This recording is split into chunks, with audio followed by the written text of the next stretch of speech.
तर सर्व 8 खासदार एकसंधपणे शरद पवार यांच्या सोबत आहोत असं निलेश लंके यांनी म्हटलंय। अजित पवार यांच्या राष्ट्रवादीशी आमचा संपर्क नाही असंही त्यांनी स्पष्ट केलं। आम्हाला कोणत्या मध्यस्थीची गरज नाही असंही खासदार निलेश लंके यांनी म्हटलंय। अजितदादांसोबत आम्ही थेट बोलू शकतो। संतोष देशमुख यांच्या हत्याकांडापासून लक्ष हटवण्यासाठी अफवा पसरवल्या जात असल्याचं निलेश लंकेंनी म्हटलेलं आहे।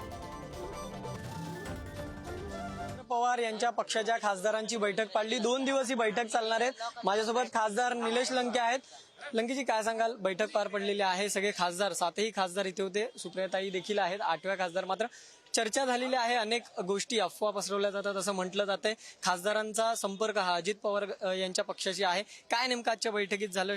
पवार साहेबांनी काय सूचना केली? कुठल्याही खासदाराबरोबर कोणाशी अशी चर्चा झालेली नाही आणि होणार पण नाही। आम्ही सगळे खासदार एकसंघपणे संसदेमध्ये आम्ही आमचे प्रश्न मांडत असतो।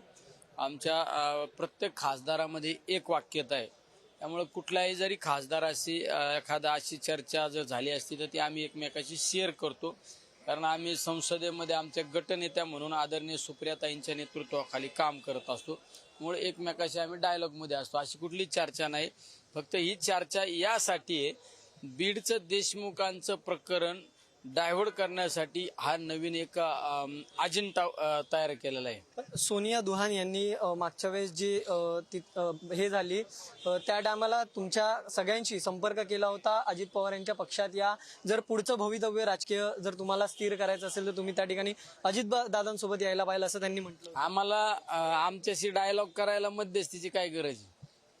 आम्ही थेट काय बोलू शकत नाही काय? असं काय नाही। अशा पद्धतीच्या अफवा पसरवल्या जात आहेत आणि आमचं असं कोणालाही काहीही फोन आलेला नाहीये। त्यामुळे नक्कीच अशी माहिती आपल्याला खासदार निलेश लंके यांनी दिलेली आपल्याला पाहायला मिळते। व्हिडिओ जर्नलिस्ट मनोज सोलंकी, धनंजय दळवी, पुढारी न्यूज, मुंबई।